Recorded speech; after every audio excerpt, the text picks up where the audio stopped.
There is a phrase Penny uses about herself once, in passing, delivered fast enough to get a laugh and move on. Dr. Jekyll and Mrs. Ho. Not a joke someone makes about her own words, about herself. The morning after a night she can't fully account for. Most sitcoms don't let their leading woman say something that harsh about herself on camera and then just cut to the next scene like nothing happened. This one did. And once you know it's there, you start noticing how often this show quietly tells you Penny isn't doing quite as well as the laugh track wants you to believe. This isn't a story about what the writers did to her. This is a story about what she actually going through underneath it. One glass of wine at a time for 12 years, while everyone around her laughed along. This is the tragedy of Penny. Picture her at 22, a small town outside Omaha in a rearview mirror, a fresh apartment in Los Angeles, and a life that, by every early signal that show gives you, used to be full. Dancing, parties, a social worldwide enough that two socially stunted physicists across the hall were just strange corner of it, not the whole thing. That's easy to forget by the time the show ends, because by then, that wide world has basically disappeared. But it's there at the start, in the margins. A woman who chose these neighbors because they were fun and different, not because they were all she had left. Hold on to that image. It matters more than it seems, because almost everything that follows is the story of that world getting smaller.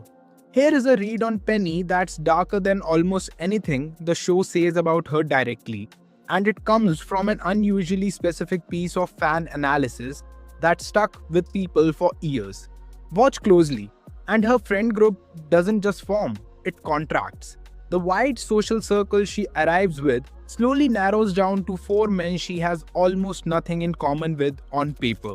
Kept close mainly because they are steady company, and because, as one widely shared read on the show put it, they are often the ones footing the bill for dinner. That's not a throwaway detail. That's a description of a woman whose actual life, the one she came to Los Angeles chasing, quietly failed to materialize, and who ended up building her social world around the nearest available warmth instead, whether or not it was ever really the world she wanted. There is a moment the show hands you almost by accident that confirms exactly how bad this got.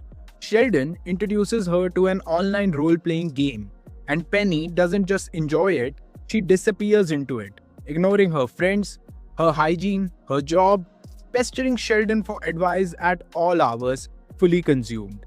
The show is direct about why, if you are paying attention, it's described as coming from her frustration with her life at that point, a period where she is genuinely believed she was failing at almost everything she would set out to do. The version of Penny audiences laugh at in that episode isn't just being quirky.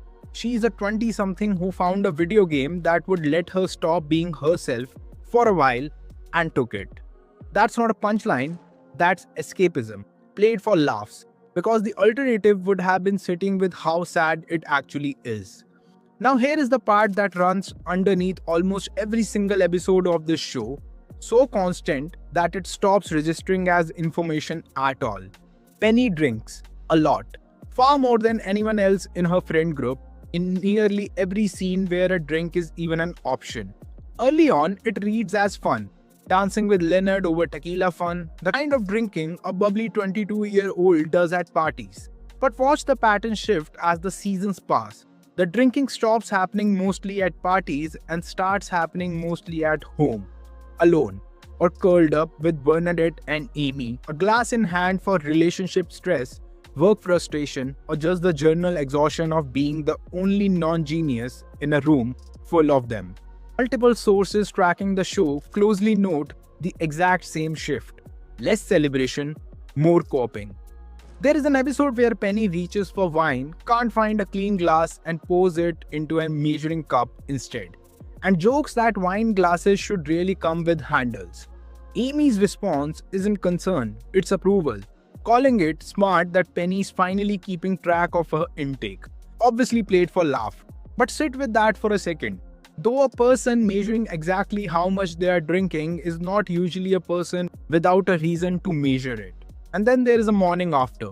Penny wakes up next to Raj, unclear on what happened. humiliated, and describes the version of herself from the night before using two words that are far too honest for the joke they are wrapped in: Dr. Jekyll and Mrs. Hoare. Not cute, not self-deprecating in the fun way. That's a woman describing herself as split into two people, one she can live with and one she's ashamed of, and blaming the wine for letting the second one out.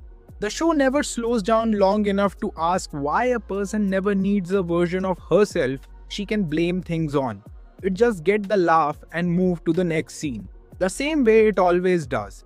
But it's there, episode after episode, for anyone willing to actually watch instead of just listen for the laugh track. By the later seasons, something else shifts, and it's harder to laugh off. Penny gets sharper with Leonard. Not funny, sharp, genuinely sarcastic, sometimes outright cold. Glass of wine in hand, criticizing him for not bringing enough passion into a marriage he spent over a decade trying to earn. Fans watching in real time started asking the same question out loud. Did some part of her resent him for being steady and reliable instead of exciting? For being the guy who wore her down into a life that looked right on paper but never quite felt like the one she would actually chosen? She also stops going out. The successful pharmaceutical sales job the show hands her doesn't come with new friends, new hobbies, a new version of the wide social world she had at 22. She's mostly just there, same couch with the same four people, drinking the same wine, in an apartment that stopped changing even as she supposedly has. Even the writers seem unsure what to do with her once the ambition storyline wraps up. Like they built her a finish line and then forgot to give her anywhere to go afterward. Then comes the finale and the strangest gut punch in her whole arc. For most of the last season, Penny is clear and settled about not wanting children. It's treated briefly as a rare, mature, unconventional choice for a sitcom lead to make, and stick with it. Then, in final episodes, the decision simply reverses. She's pregnant, and it's delivered almost secondhand through Leonard telling the others rather than through a scene of Penny actually working through what changed. We don't get to see her sit with that decision. We don't get to see her make peace with it, cry over it, argue about it, choose it. We are just told it happened and the show moves to Sheldon's noble speech, because that's where its real attention has been the whole time.